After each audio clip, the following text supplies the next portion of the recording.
আলাইকুমুস সালাম ওয়া রাহমাতুল্লাহি ওয়া বারাকাতুহু।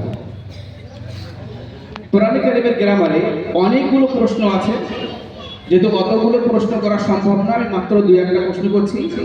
ইদগামে বিল গুন্না কাকে বলে?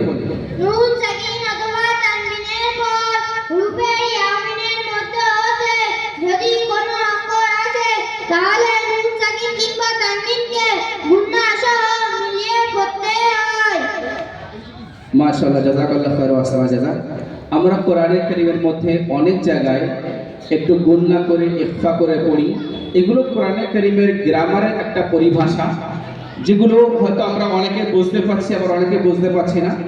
তো সেই গ্রামারগুলো বাচ্চাকে প্রথম শিক্ষা দেওয়া হয়। আচ্ছা, এরপরে বলো কটি জায়গায় রয়ের নিচে জের হলেও রকে পুর পড়তে হয়? তিনটি জায়গায়। জাযাকাল্লাহু খায়র ওয়া আহসানা জাযা। এগুলো হচ্ছে কোরআনে কারীমের গ্রামার, যেটা আমাদের বাচ্চাদেরকে মক্তব থেকে শিক্ষা দেওয়া হয়। এরপরে দ্বিতীয় বিষয়, বাচ্চাদেরকে সূরা মুখস্থ করানো হয়। যেহেতু আমাদের প্রত্যেকটা বাচ্চা যেদিন থেকে মক্তবে আসছে প্রথম দিন থেকে তাকে নামাজ পড়ানোর অভ্যাস করা হয়। নামাজ পড়তে হলে সূরা মুখস্থ থাকতে হবে। এই জন্য আমরা প্রথম দিন থেকে বাচ্চাদেরকে কোরআনে কারীমের সূরা মুখস্থ করিয়ে দিই। সূরাতুন নাসর শোনাও। বিসমিল্লাহির রহমানির রহিম।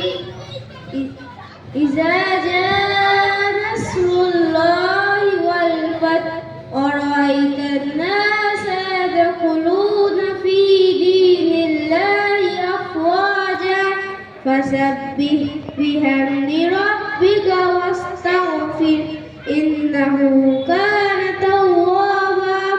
জাযাকাল্লাহু খায়র ওয়া আহসানা জাযা। এই সূরাটি কত সুন্দরভাবে আমাদের শিক্ষার্থী উপস্থাপন করলো। দেখুন, সূরা আমরাও মুখস্থ করি, কিন্তু সূরাটাকে তার পরিপূর্ণ হক আদায় করে মুখস্থ করা এবং সম্পূর্ণ সহি শুদ্ধ পড়া, এটাই হলো মূল উদ্দেশ্য, যেটা আলহামদুলিল্লাহ আমাদের দিনিয়াত মাদ্রাসা মক্তবের শিক্ষার্থী আপনাদের সম্মুখে বাস্তবায়ন করেছে। আচ্ছা, এই সূরাটি কোরআনে কারীমের কত পারায় আছে? এই সূরাটি 30 পারায় আছে। এই সূরাটি কোথায় অবতীর্ণ হয়েছে? মদিনায় অবতীর্ণ হয়েছে। নবী করিম সাল্লাল্লাহু আলাইহি ওয়াসাল্লামের জীবনী দুই ভাগে বিভক্ত। একটা, তার জীবনের অনেক বড় অংশ তিনি মক্কা অতিবাহিত করেছেন।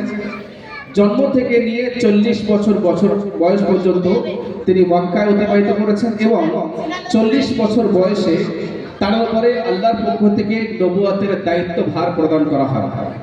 এই 40 বছর বয়স থেকে নিয়ে 53 বছর বয়স, এই যে 13 বছরের সময়সীমা, এই 13 বছরের মধ্যে আল্লাহ রাব্বুল আলামিন নবী করিম সাল্লাল্লাহু আলাইহি ওয়াসাল্লামের উপরে যে সমস্ত সূরা এবং আয়াত অবতীর্ণ করেছে, এই সমস্ত সূরা এবং আয়াতগুলোকে সূরাতুল মাক্কিয়া বা আয়াতুল মাক্কিয়া বলা হয়, যেহেতু তিনি এই সময় মক্কায় জীবনযাপন করছিলেন।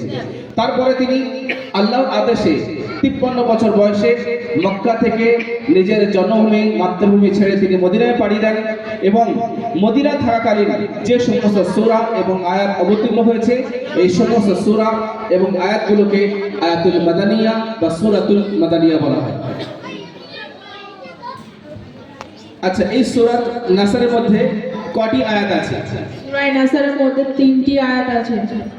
জাযাকাল্লাহু খায়র ওয়া আহসানা জাযা। এরপরে দ্বিতীয় বিষয় আমাদের বাচ্চাদের শিক্ষা দেওয়া হয় দোয়া ও সুন্নাত। নবী করিম সাল্লাল্লাহু